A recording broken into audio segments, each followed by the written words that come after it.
Thank you so much. Hello, everyone. Can you hear me well? It's a pleasure to be here. We're grateful to Steve for inviting us here to talk to you about a topic that we're both very passionate about, brain health in general, but specifically Alzheimer's disease. We both had 2 grandparents each who suffered from Alzheimer's disease, and we saw them slowly and gradually lose parts of themselves to the point where they couldn't recognize their children and their grandchildren. And I remember as a teenager, I made a vow that I wanted to understand the brain better and to do something about it. And the same thing goes for Dean. So thank you so much for having us here to talk to you about what we do in our clinics, in our hospitals, and our research on Alzheimer's disease. Hi, everyone. I'm Dean. After that disclaimer by Steve, I think you should just not listen to me, period. No, I'm just kidding. But it is the most important talk you'll ever hear. It's kind of self-serving, but I'll start that way. It's about the brain. It's the most important organ in the body. That goes without saying. But for centuries, we actually ignored the brain. And because we thought it was too complex. So everything was attributed to other body organs, such as the heart. Find it in your heart. No, you won't find it in your heart. You'll find it in your limbic system. It's all in the brain. This incredible brain is the subject of the 21st century. It's the focus of all research in 21st century, majority of the research. And this incredible organ is only 3 pounds, and it's 2% of body's weight, but it consumes 25% of body's energy. There lies the problem. This brain was not expected to survive to 80, 90, and beyond. The brain was supposed to live to 30 or so, run around, try to find a mate, run away from the saber tooth, and die. Not always in that order, but it happened. People lived to 30, 40, and didn't live much past that. But then Fleming and others and their revolution of antibiotics and surgery and everything else really revolutionized survival. If you look at the statistics before 1940s, it's completely different from now. The diseases have changed. Now we're dealing with chronic disease of aging. And none of the chronic diseases is more profound, more overwhelming than the ones that deal with the brain. Why? Because this brain is working 24 hours a day. Whereas the rest of the body actually rests at night. It does some of its best work at night, and we'll get to that. This brain is overwhelmed, continuously working in feverish pace. Remember, 25% of the energy is used by this brain. So it's overwhelmed. All the traumas, all the vascular, immunological, endocrine traumas that accumulate throughout a lifetime affects the brain most, by far, exponentially. That's why we say, if you take care of the brain, you've taken care of all of the body. In there also lies the solution. You saw that there are 87 billion neurons and nearly 1 quadrillion connections. That's where the protection lies. I'll give you a clue at the beginning. That way you're going to have to hold till the end to listen to the secret of how you protect this brain.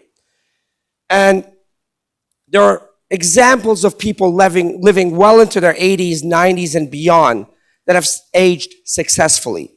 And we have to be aware of that because right now the fastest growing population in America are those over age of 85. The second fastest is those 65 and above. The pyramid of aging, which was mostly at the bottom, 30s and 20s, now is turning upside down. And that's a good thing. We are aging, and we're aging successfully. Currently, we have 80,000 centenarians in the United States.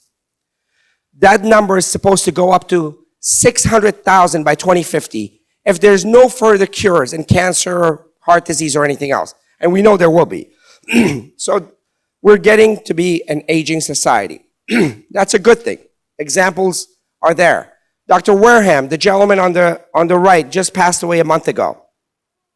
He lived to a ripe old age of 104 and was fully active till the near end.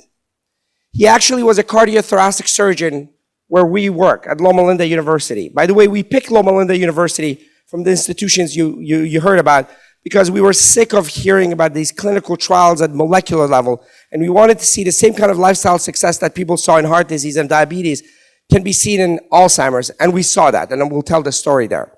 Dr. Wareham did open to close surgeries up to age 95. He was still rated #1 surgeon in Loma Linda. And he retired at 95 because he wanted to travel. And even thereafter, he was fully active, walking, feverish pace at 3 miles a day, fully mentally active. You've seen him on CNN and many other shows, as bright as anybody you can imagine. But then we have many other examples of that. Jane Goodall, Linus Pauling, Picasso, and many others. Although Picasso, you wouldn't know if it was good or bad later in the life. But I'm joking. I'm an artist, a fan. But many people who have thrived as they aged, and that's where our challenge is. But the big challenge is dementia, the tsunami, the avalanche, whatever euphemism you want to use. That's the big challenge.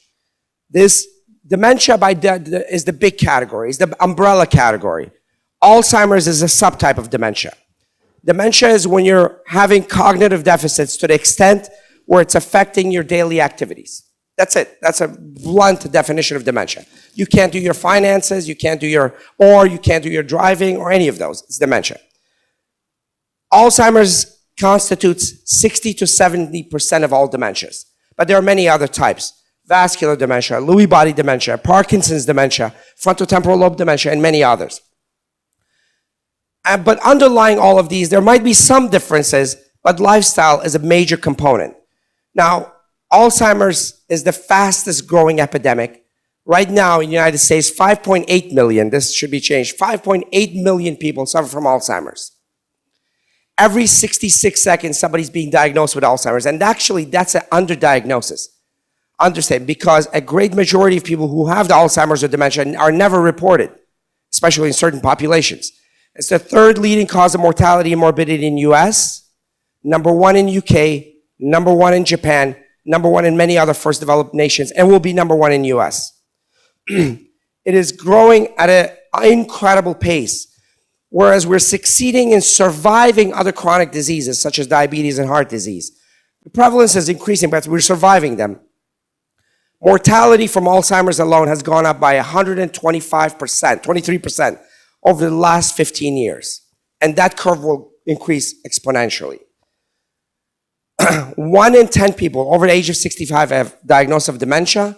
That number doubles every decade until at 85, we're at 50%, 47% to be specific, percent of population have a diagnosis of dementia.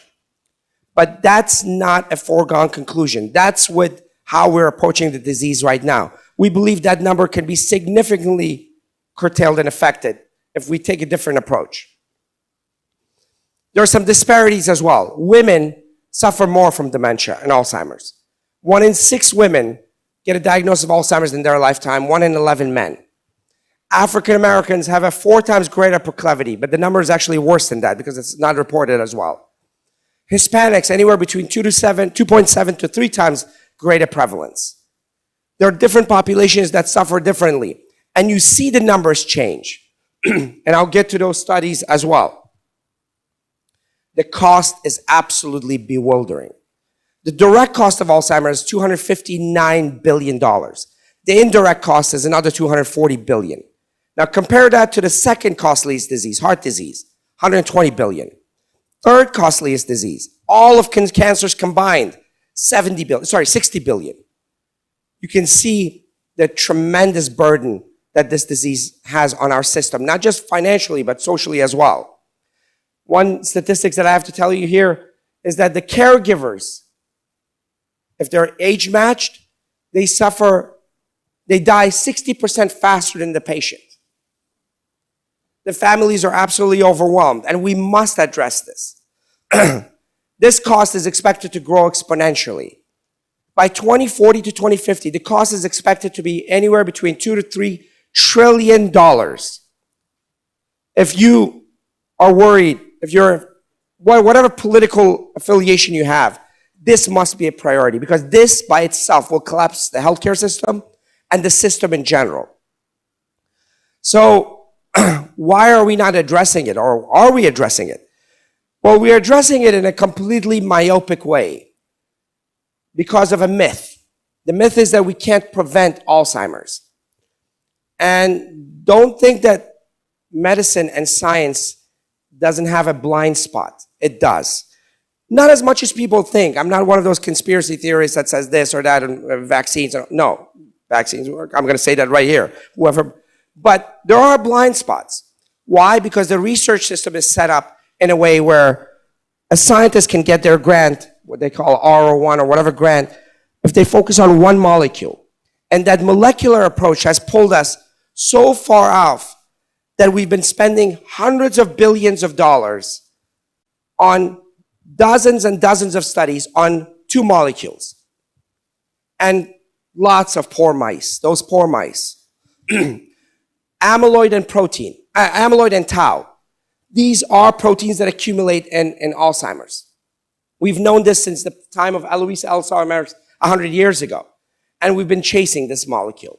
We've been cutting it, burning it, blocking it, whatever we could.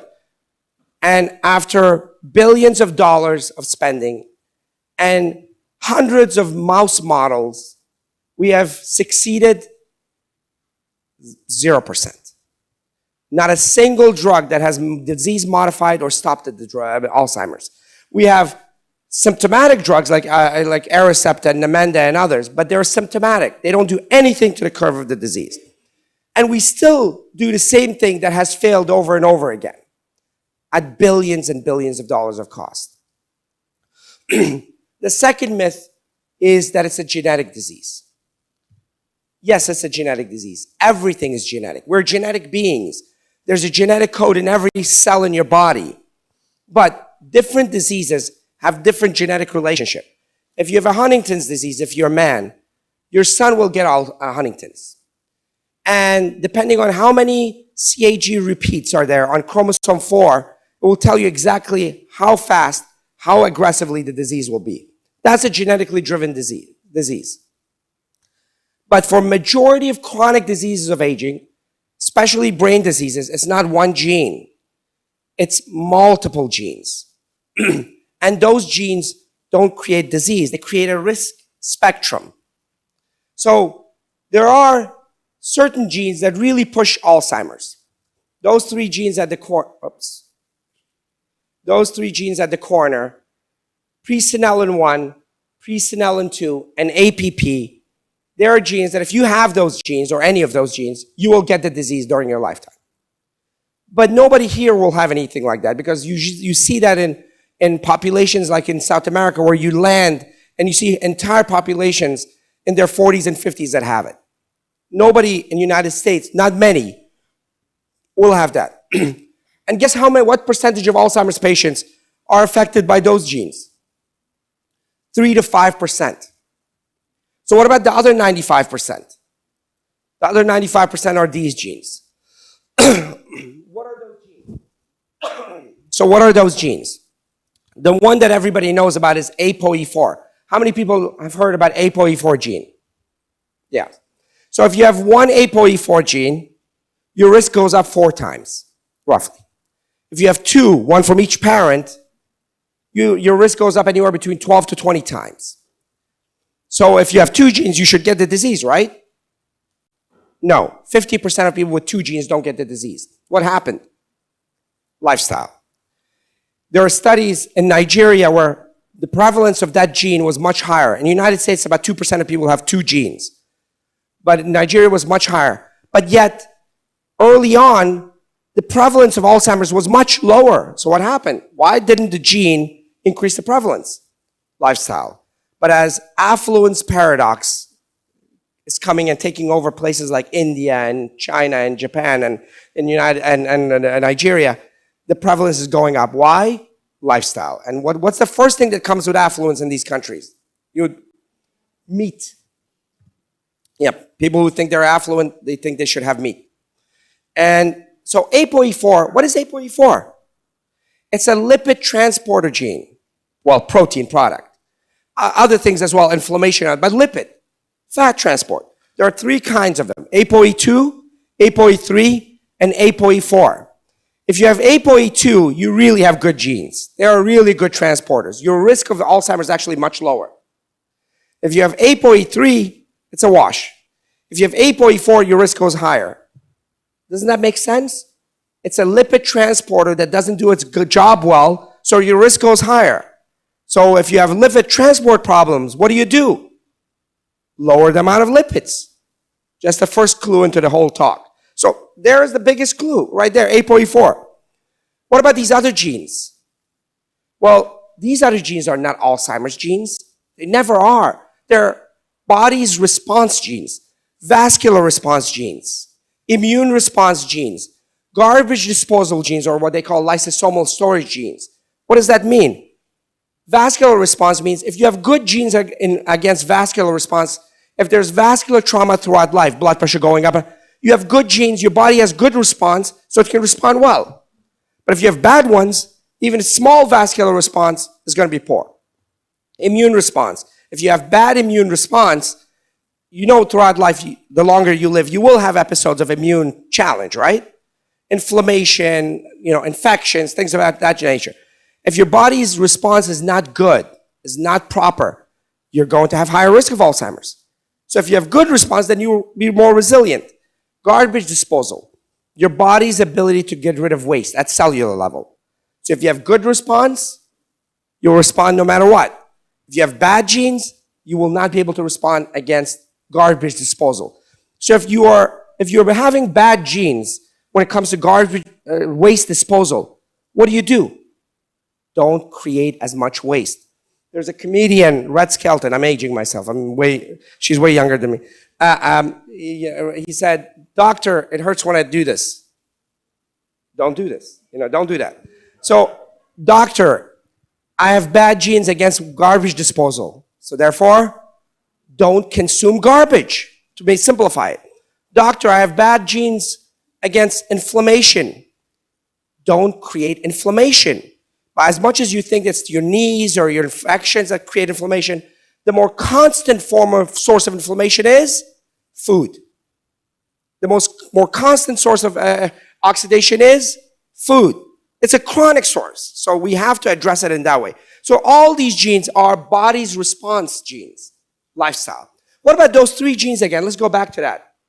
So APP is a transmembrane protein that's coded on chromosome 21.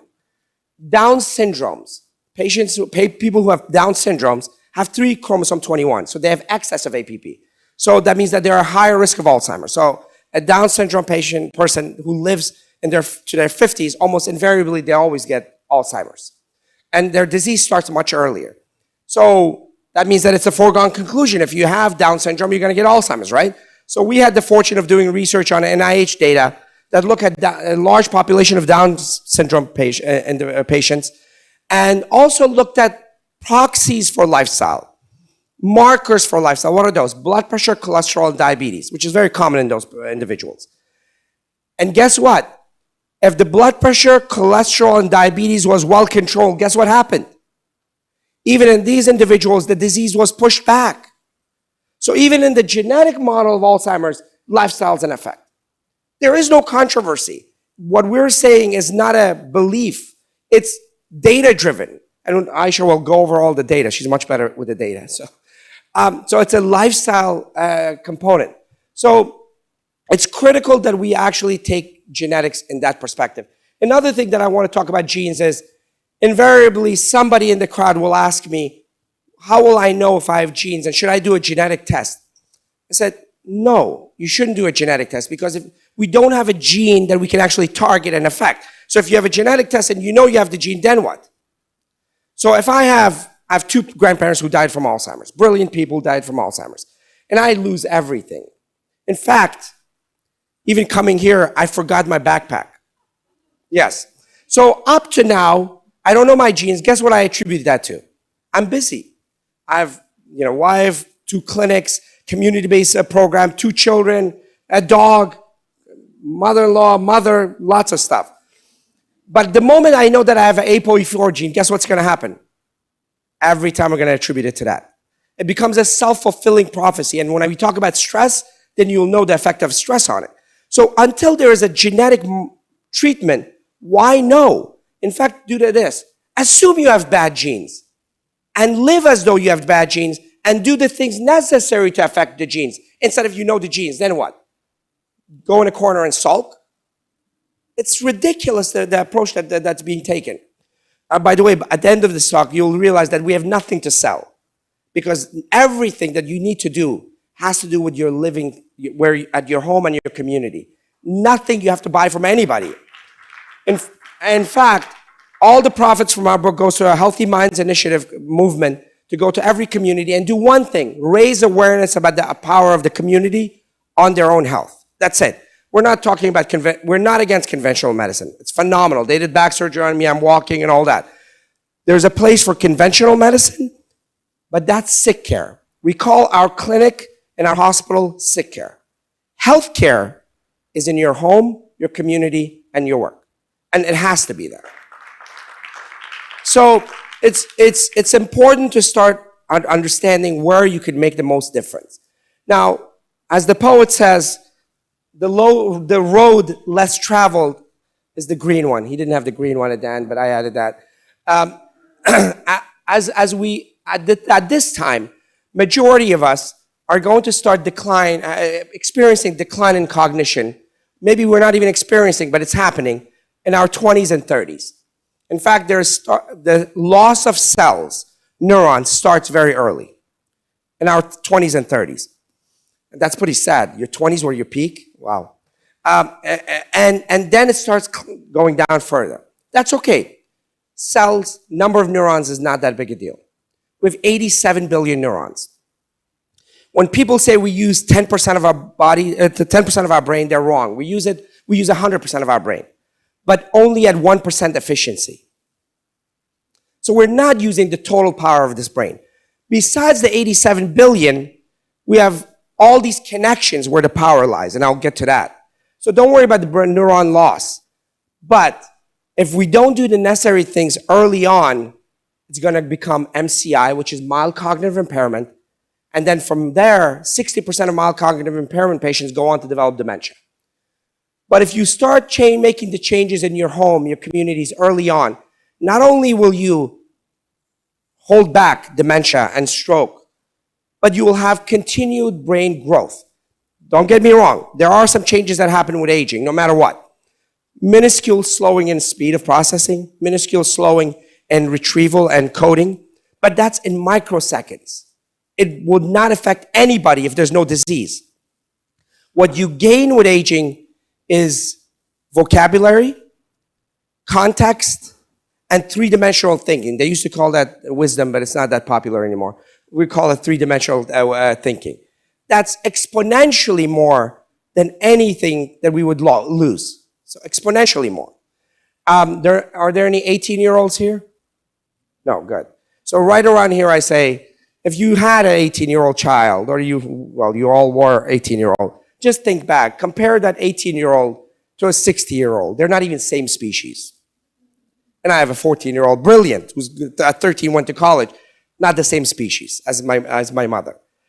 The level of three-dimensional thinking is so much different from a child to an adult. So that's what we have to look forward to, a different paradigm of thinking and maintaining that. Okay, that was the positive.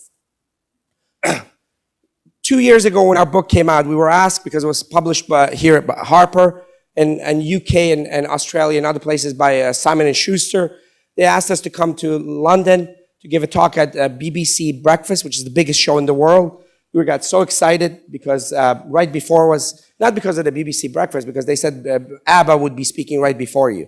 So we got very excited about that. I don't know if anybody knows ABBA.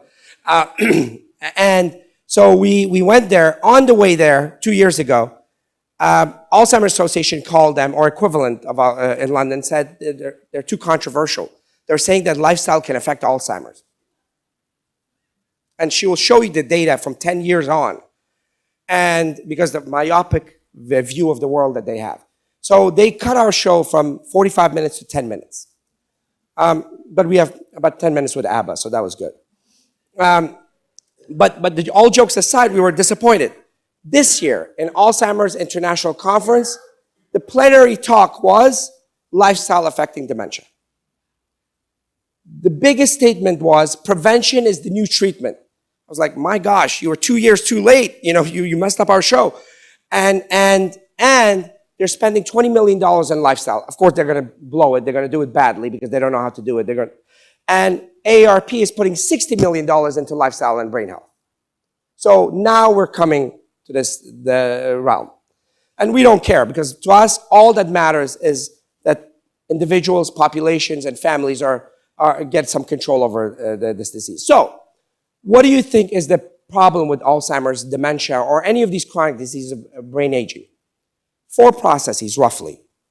Glucose dysregulation. Here, if you take this note, this is actually the basis of most biochemical processes in the body, but especially the brain. Glucose dysregulation, lipid dysregulation, oxidation, and inflammation. Now, they're not separate. This is a closed system. When one happens, the rest happen as well. But sometimes people come to this disease from one direction more, other times other direction. When people have diabetes, they come from glucose dysregulation pathway more. If they have cholesterol, and she will tell you about that data, they'll come from that direction. And we now deal with retired NFL players that have found us, and they come from inflammation more. Although inflammation is the common path for most of these, but in that population, in head trauma and traumatic brain injury, inflammation is the first driver. So these are the pathways, right? So what's the solution to this? The solution is that. How do you affect inflammation, glucose dysregulation, lipid dysregulation, oxidation? Through lifestyle, nutrition, exercise, stress management, and sleep. The 5th one is mental activity that's separate, but those 5. So we came with this acronym, NEURO, N-E-U-R-O. N is for nutrition, E is for exercise, U is for unwind, which is stress management, which doesn't mean get rid of stress. Actually, completely opposite. Increase your stress, your good stress. And that's a very important part that I want to talk to you about. R is for restorative sleep, not just sleep. If you're getting knocked out with medication, it doesn't mean you're getting restorative sleep. And sleep is immensely important, and I'll give a talk on that. But so restorative sleep, you have to go through those phases of sleep. And O, the most important one, is optimizing mental and social activity. And I'll tell you the immense importance and the protective effect of that. So those 5. And if you do this, we say that 90% of Alzheimer's can be pushed beyond normal age. And that's not a controversial statement.